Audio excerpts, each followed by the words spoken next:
Good afternoon, a very good afternoon. Today, we are going to look at another interesting topic on primary health care. We are going to discuss primary health care, a topic on primary health care.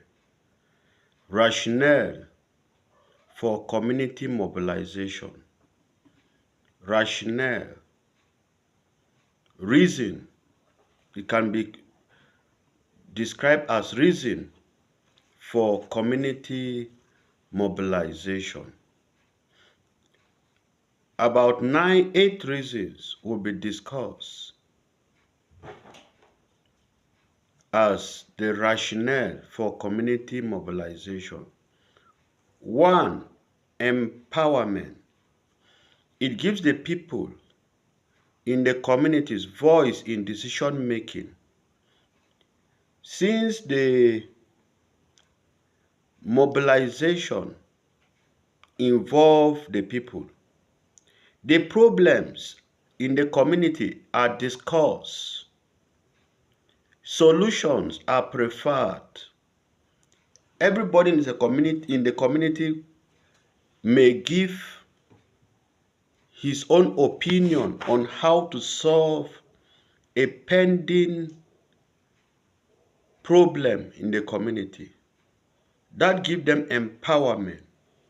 The second one is sustainable change. Sustainable change. When a community is mobilized, solutions are more often sustainable because they are locally driven. People are more likely to maintain efforts when they are actively involved in creating solutions.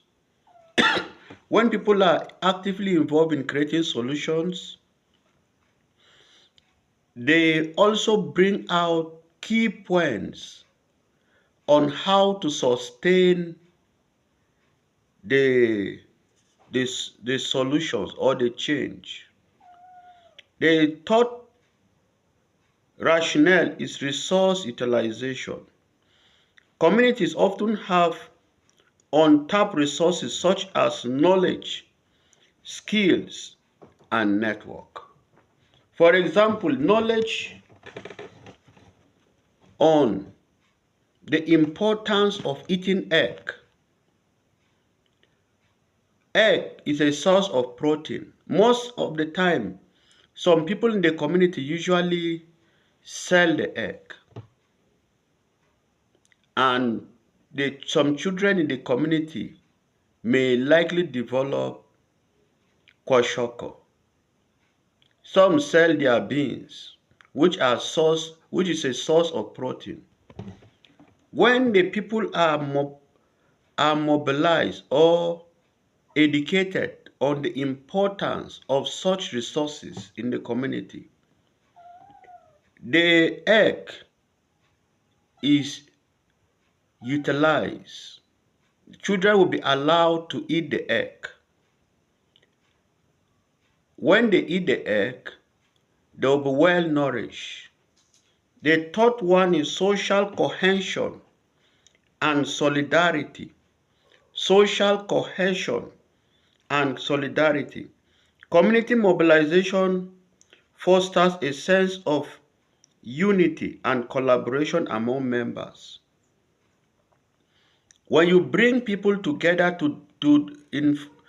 as mobilization, when you mobilize them to come together to discuss an issue in the community, it builds their bond and it gives them a sense of solidarity in the community.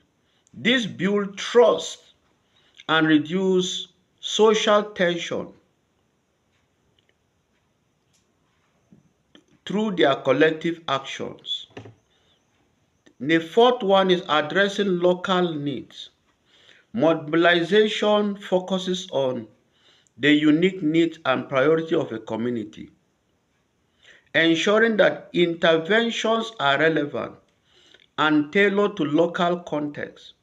This increases the chances of success compared to one size external one size fit all solutions. When you discuss the local need of the people focus on how this need will be met, and they provide solutions to how the need will be met. 6. Advocacy and policy influence. Mobilized communities can be powerful advocates for change. It helps the communities to influence local policies, services, and resource allocation in their favor. When the people are advocated, when advocacy is made, the government or philanthropy or anybody that is very influential, local government, state government, or federal government, will bring the needed resources to the community. These needed resources are itemized during a community meeting. They are the one that will itemize the resources that are needed in the society. And when the resources are mobilized, using of the resources will be controlled based on the community policy. The seventh one is resilience building. Community mobilization enhances the resilience of a community by fostering a collective capacity to cope with crises and challenges such as natural disaster, economic shock, and public health emergencies. There are some emergencies that need to be done. Health emergencies. When there is an outbreak of disease, the facilities responsible in the control of the disease, like Center for Disease Control, like primary health care unit, state health care unit, will collaborate to see that this outbreak is controlled or prevented. When there is natural disaster, some facilities like national emergency, national and health emergency unit will quickly come to the rescue. Like NEMA are very good in control of disaster such as flood, fire outbreak, increase accountability. Community involvement in decision making help them to make account of all the resources.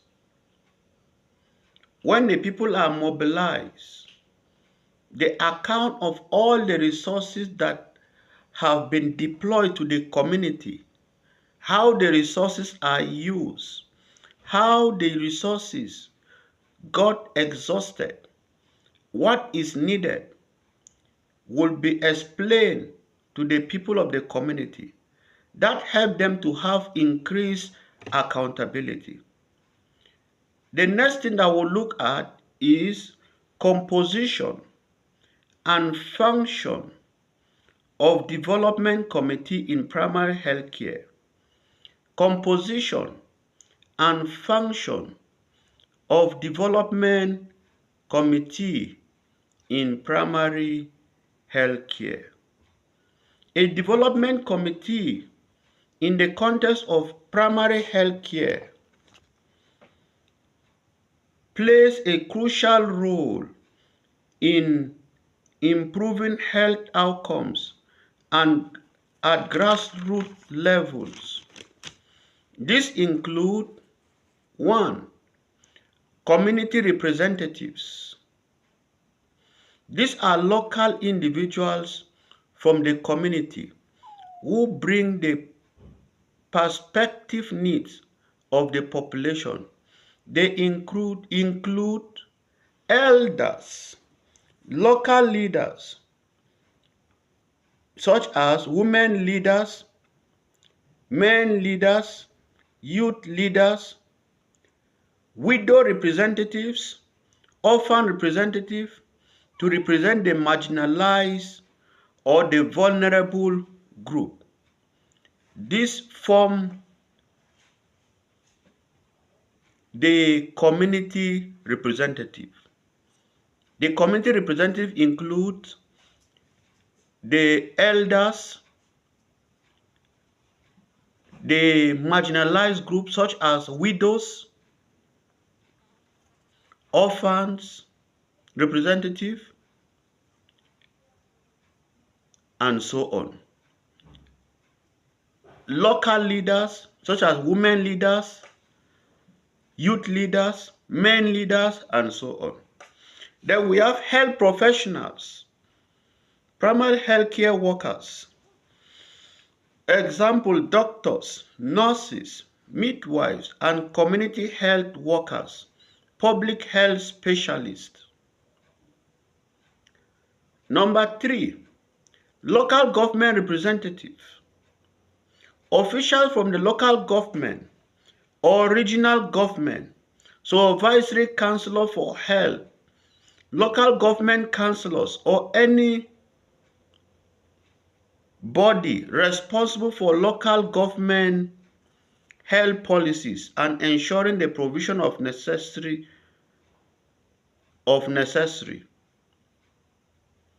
If necessary.